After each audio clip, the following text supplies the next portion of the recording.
Hi, my name is Janet Crawford. I am a registered nurse who works in the education department to do clinical education. But as part of new employee orientation, we have been asked to talk with you about the Madison Health experience. And this is the experience that we hope any customer who comes and works with us, comes to our hospital, comes to our clinics, to our departments, feels like they've been really well cared for.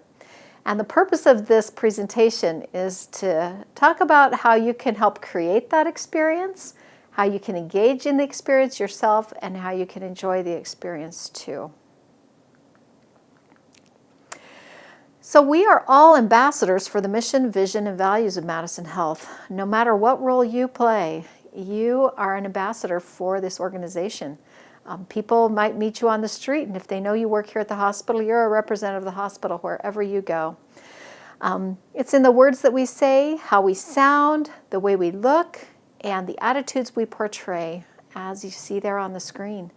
It's up to us to let everyone know that we are here to care about them and to do our very best to meet their needs, whatever that might be. Sometimes our customers are the patients, sometimes they are their families, but sometimes there's someone from a different department who's coming to our department for a special need or coming to us with a question. And so we want to help them every patient every time. We want to be there for them, every person every time, even if they aren't a patient. So how do we create this experience? People often say when they come to Madison that it just feels warm. It feels like a family here when we come as employees, and we want to continue to create that kind of experience for all of our customers. So what does great customer care look like to you? And if you have a piece of paper nearby and would like to jot down a note or two, that would be great. Sometimes when we have this class, these are some of the comments that we hear. Great customer care looks like listening. Really listening to the needs of the person we are talking to. It includes smiling and letting them know that we are happy to have them for our customer. It could include going the second mile, going the extra mile, I guess I should say. If they have a need, we're going to meet that need, and we're going to go beyond that even if we're able. What doesn't it look like, though? You can write down a couple ideas here too if you want to. What doesn't it feel like to have good customer care? I often think about going into a place of business and the person doesn't even act like I'm there, or maybe their attitude portrays that I'm in their way. I'm causing an issue for them that I showed up at their business at that time. So we don't want to give that impression to people. We want them to feel like we are here for them and that they are the reason that we are here. This quote that was attributed to Mahatma Gandhi says this: "A customer is the most important visitor on our premises. He is not dependent on us. We are dependent on him. He is not an interruption in our work. He is the purpose of it. He's not an outsider in our business. He is part of it. We are not doing him a favor by serving him. He is doing us a favor by giving us an opportunity to do so." And this is how we want our customers to feel. We want them to feel like we know that we are here to help them, and that we're grateful that they came to us. Here's one more quote by Mary Kay Ash. She is the founder of Mary Kay Cosmetics, and she says, "I have learned to imagine an invisible sign around each person's neck saying, 'Make me feel important.'" And I think we all want to feel that way. When we go someplace as a customer, we want to feel like we matter to the people who are caring for us. And so we want to do that for all of our customers too. So how do we do that? How can we become good at that? Self-reflection, looking at ourselves and realizing what my strengths are in customer care, what my weaknesses are, what am I not quite so good at, and what can I work on? As the quote says, self-reflection is only useful if it's followed by thoughtful action. And both of those things require commitment. Self-reflecting requires a commitment to take a look in the mirror at what we're good at, what we need to improve on, and then, of course, that action definitely takes commitment. It is all about making connections with the people who come to us. We want them to feel like we are connecting with them. So here are some ideas on different ways that you can make an immediate connection with someone who comes to you for your service. Oops. First, introduce yourself, smile, and look at the person. I recently went into a place of business, and the people there did not even look up at me. They did not even acknowledge that I'd walked through the door. And that makes you feel kind of awkward. So make sure you introduce yourself and look at the person and smile. Be present. Put aside any distractions. We all know that our phones and computers can be very distracting. And so when someone comes to you, just set that stuff down. Give them your full attention. Do more than just answer their questions. This is where that extra mile comes in. If you're an admitting clerk in the emergency room, someone walks in the door and it's a cold day, they're not feeling well, you can get them admitted, but you can also offer them a warm blanket and see if that would be something that they would enjoy. Anything that you can do to perceive their needs and go beyond maybe just what their question was. Respond quickly.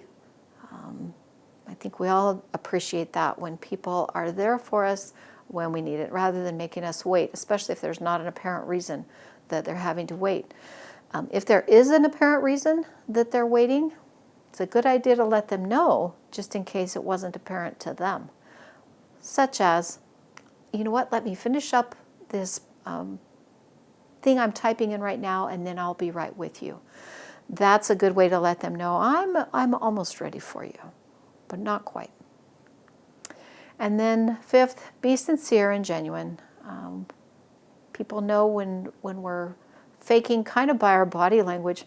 So if you're saying, yeah, what do you need? And you're rolling your eyes, that's not quite sincere and genuine. So you want to get your heart in the right place to give good customer care.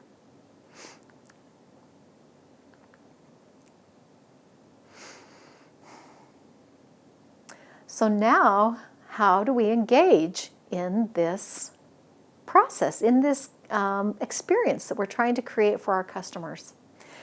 AIDIT is a tool that we are trying really hard to utilize here at Madison Health, and we'll talk a little bit about that right now. AIDIT is an acronym. It is a communication tool that shows commitment to the values of Madison Health. It also increases safety for our customers and shows that we truly care. So here's what AIDIT stands for. A for acknowledge, I for introduce, D for duration, E explanation, and T thank you. Now we'll take a second now to talk about each one. When someone feels like they've been acknowledged, they feel like they feel more safe. They feel like they are in your care. So, for instance, I went to a tire store one day, and there's 2 computer terminals with a worker behind each. And both of them actually had a customer when I walked in the door, but one of the customers left as I was coming in. And the guy there at that computer looked up at me and he said, I'll be with you in just a second. And he did something on his computer really quick, and then he called me forward. But just the fact that he looked at me and said, I'll be with you in just a second, let me know that I was going to be in his care and that he was mindful of me, and that I was just well taken care of. If perchance the customer would have left and he would have just kept working at his computer and not said anything, how does that make you feel when that happens? It happens to all of us. But we feel a little bit lost, like, okay, hello, I'm over here. So acknowledging people is super important. One thing I want to mention in this is that if, let's say, a parent comes in with a child, acknowledge both of them. Don't just acknowledge the adult. Acknowledge their child with them. If a husband and wife come in together, acknowledge both of them. You want to make sure that everyone feels like you are wrapping your arms around them and you are going to take care of their needs. Introducing yourself really increases people's trust because they know who you are and what you're planning on doing with them.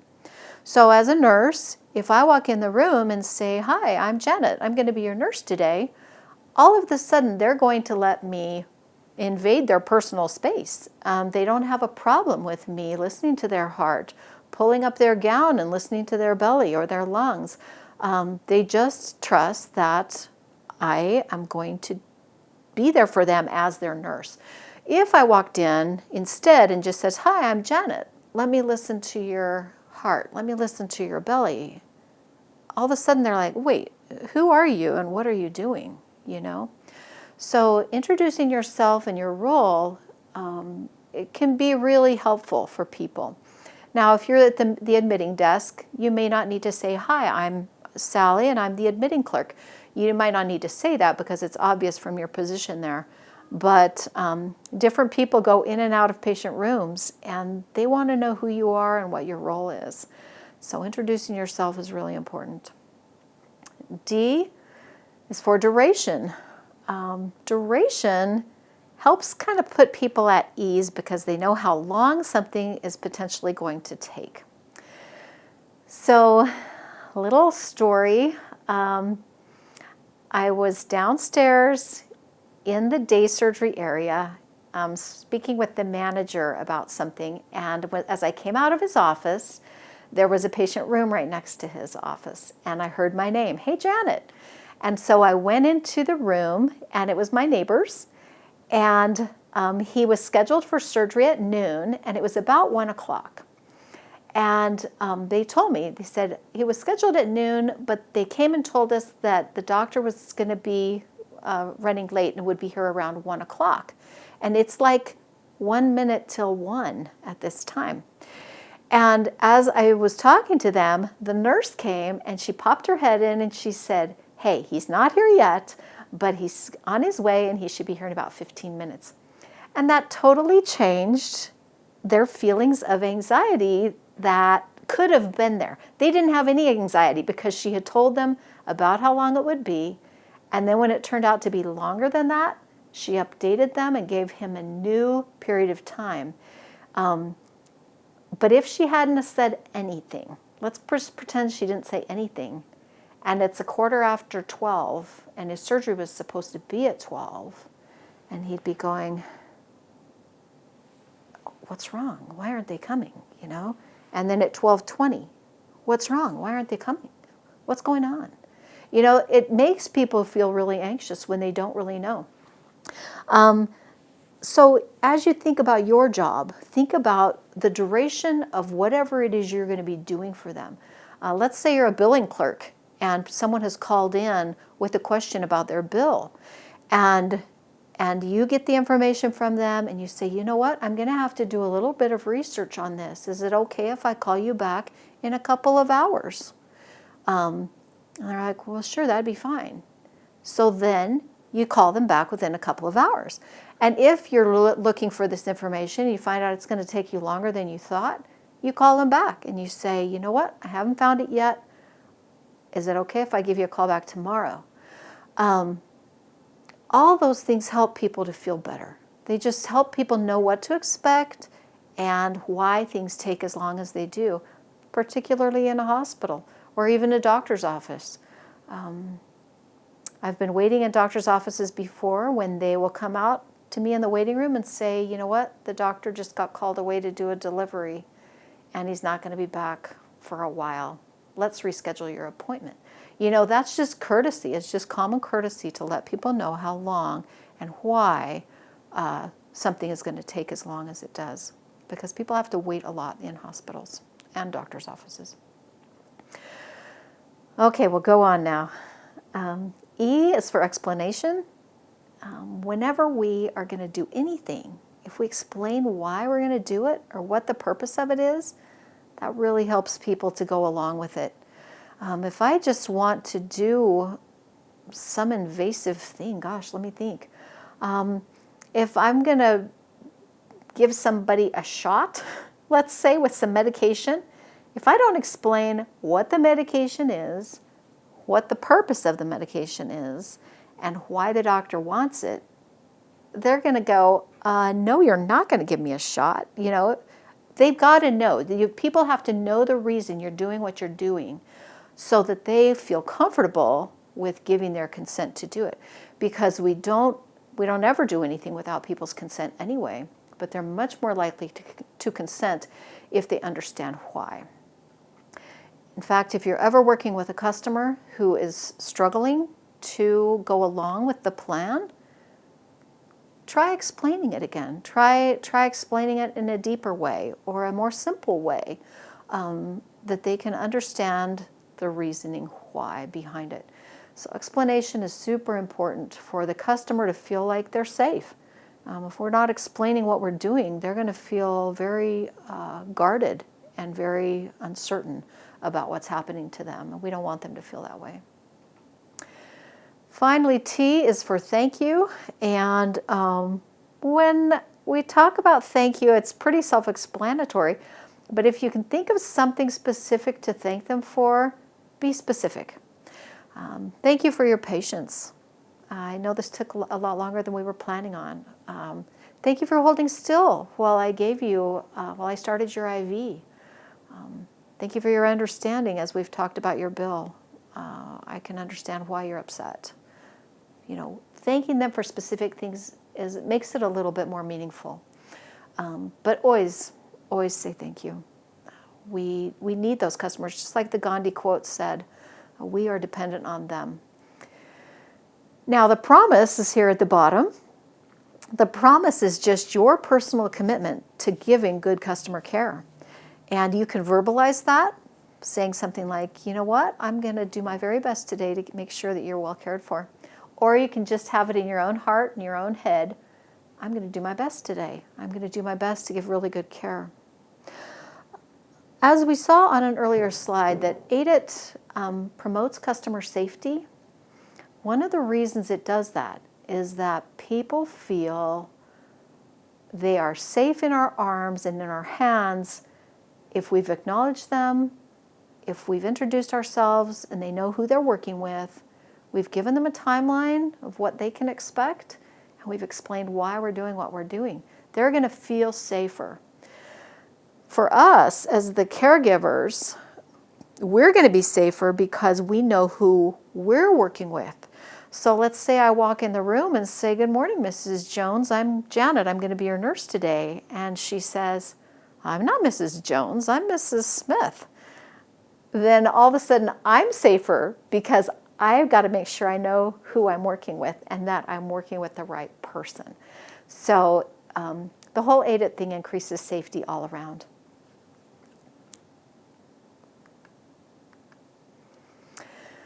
AIDIT plus the promise. It's not a script. It is just a tool. So every time I walk in the room, I'm not going to say, hi, I'm Janet. I'm going to be your nurse today. They already know that, right? Sometimes I don't need to give a duration.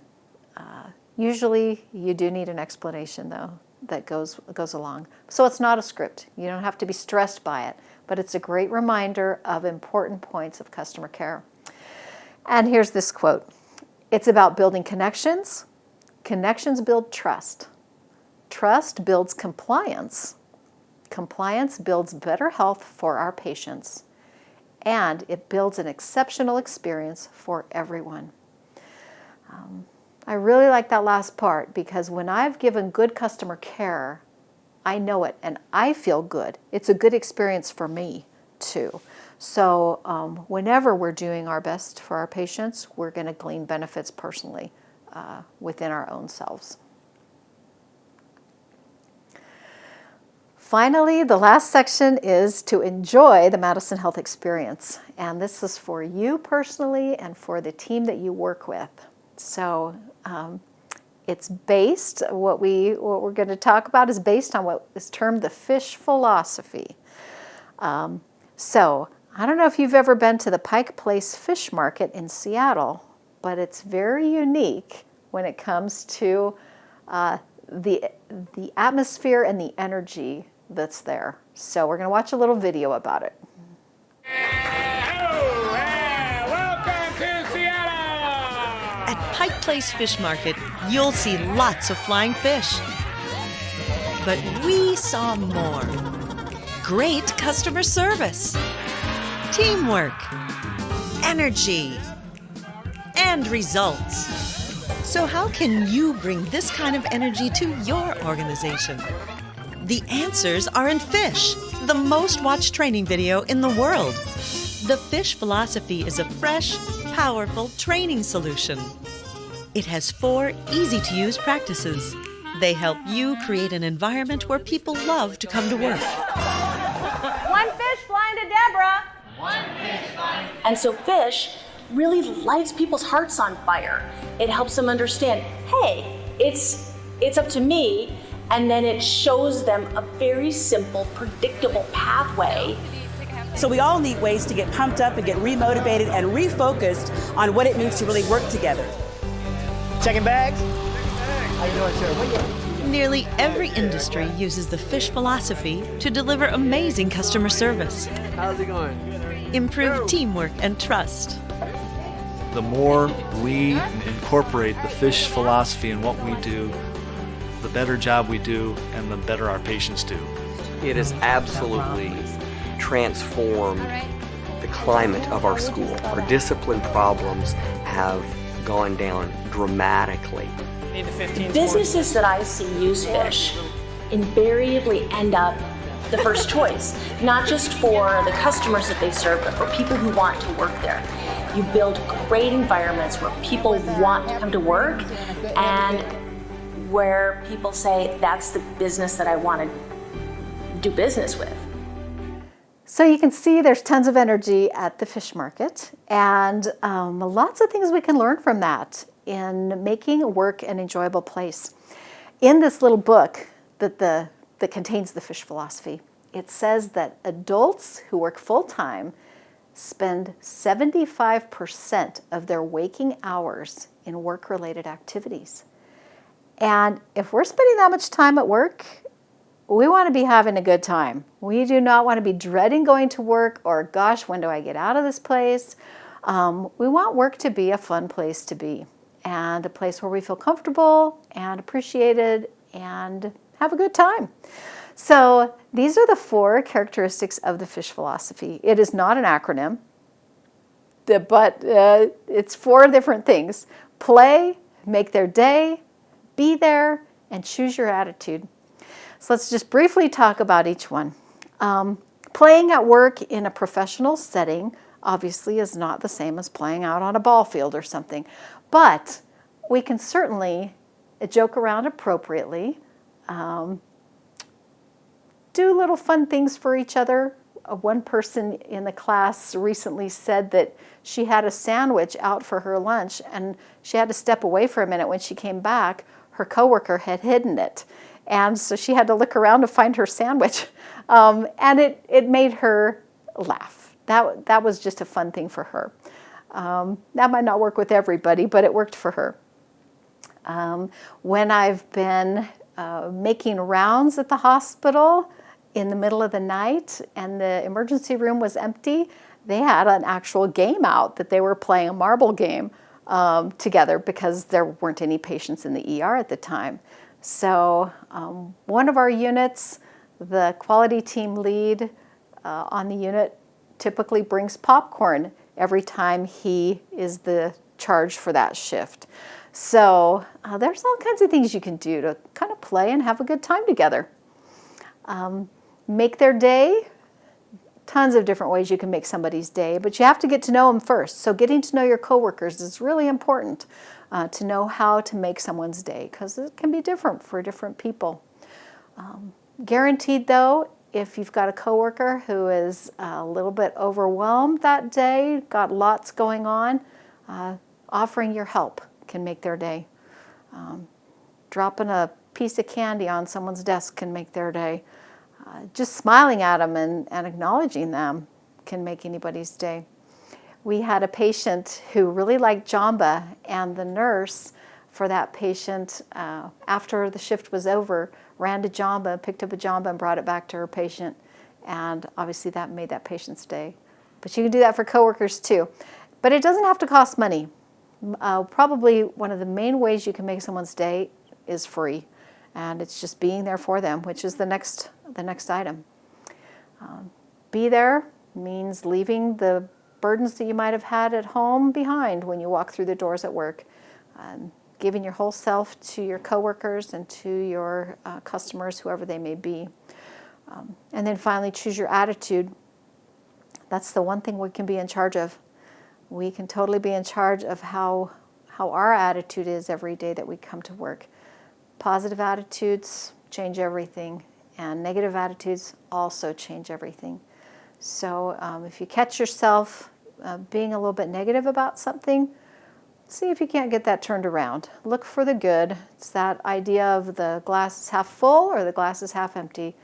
Doesn't change the glass at all, but it sure does change our perspective on the glass. So switching up our attitudes can make work enjoyable in an instant as we decide to be positive and look for the good all around us. It's all about taking pride in what we do. And pride in this instance stands for personal responsibility in delivering excellence. And it kind of goes back to that promise. I promise to do my best. When we take pride in our work and do our best in what we're doing, it makes all the difference. And that does feed back to ourselves and gives us the good feeling of, you know what, I did a good job today. So personal responsibility in delivering excellence, super important. Super important. The whole idea of this Madison Health experience of creating, engaging, and enjoying it requires all of us. Our hearts, our heads, and our hands. If we're just using one of those things, we're not doing a very good job. We got to use all of us to do the best that we can in our jobs at work and to create that experience, not only for others, but for ourselves as well. So welcome to the Madison Health team. We hope that you have a wonderful time here. It is like a family. It's a great feeling here, but it does require each of us to bring that about. And we'll end with this quote by Dr. Seuss. Unless someone like you cares a whole awful lot, nothing is going to get better. It's not. We hope you have a great experience here at Madison Health, and welcome to the team.